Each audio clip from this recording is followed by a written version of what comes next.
it all starts here. It's absolutely imperative that he does that. You know, against Magnus, if you have to beat a guy like that, you need to pull him into those kind of positions. You know, Carl's famous forest of complication, 2 + 2 = 5, the path out wide enough player. That is where you need Magnus Carlsen, where there's opportunities for both players to go wrong. You go into a strategic, positional, endgame grind, you're not surviving that against Magnus. So how will Hikaru make this aggressive? It starts with, I was going to say a Queen's Gambit decline, but we do see some trades in the center. Yeah, he started with the Queen's Gambit decline, then he kind of accepted the Gambit as soon as the Catalan appeared with the White Bishop standing on G2. Now Magnus trying to clear the center. Don't want queens off the board. If you're Hikaru Nakamura, he's learned that lesson in the previous game.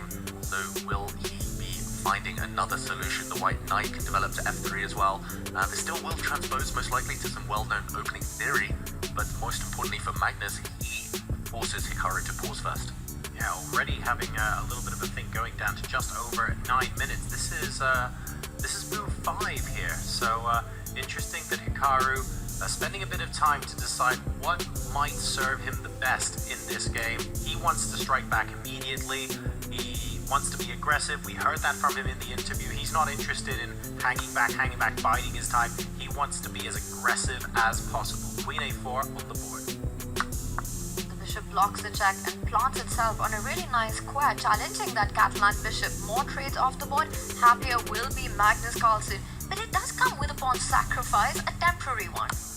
Temporary one. Will we see that sacrifice accepted? We do. A trade of bishops. Hikaru goes up a pawn, but same idea, to get the queens off, to win back the C5 pawn.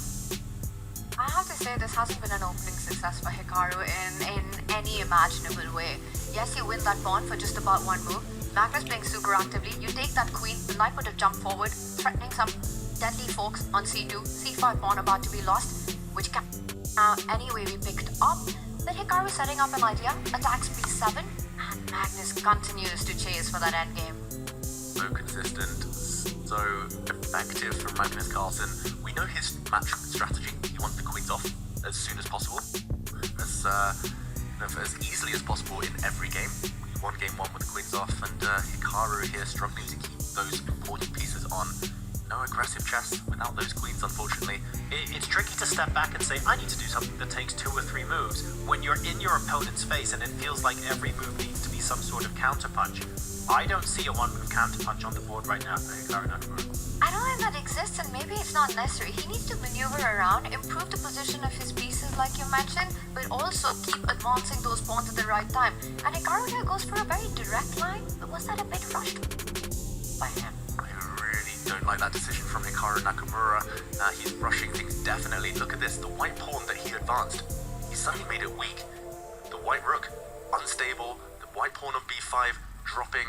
There are some tactics in the air here, and it does fall on Hikaru Nakamura's shoulders to find something before it's too late, before the advantage fizzles out.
I thought maybe we would get a bishop taking on e5 there, but he's obviously seen that and chosen something else instead.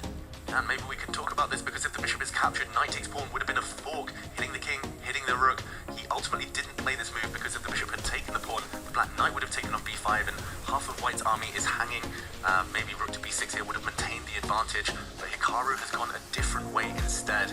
It's not the e-pawn that drops off, but here if we go back to the game, Magnus hanging loose on d6 almost, the black rook on d3 protected, but still given a question mark, is edge. But now Hikaru is the one who's under 2 minutes as well, right? Magnus up on the clock there, so Hikaru is edge. But now Hikaru is the one who's under 2 minutes as well, right? Magnus up on the clock there, so Hikaru feeling the pressure. Is he going to try? And you know that expression by Hikaru, we've seen it before against Wei Yi as well.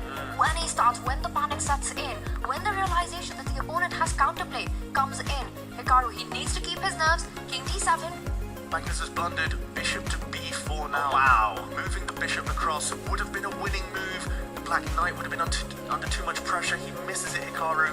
We've repeated the position. He can go back and find it again. Will Magnus blunder? It's a second opportunity. He needs to find this move, bishop to b4, and then he'll be taking the black knight and winning this endgame. But Hikaru's panicking. Cannot repeat. A minute. He goes for a draw or he goes to win. He needs to play this move, bishop to b4. He needs to find it to strike back in this match. But look at his face. It's almost like he doesn't see it. I think he's about to repeat. Hikaru, don't do it. Don't do it. This is your chance. Play on. One more win. A one-move win for Hikaru Nakamura. Black can save the bishop by taking this pawn. There will be a trade. The white rook, though, is going to go grab everything. That will be a winning endgame, an easy win for Hikaru. He's running out of time, though. And the more he thinks, the more I feel he's going to repeat. And that's it. The game ends in a draw.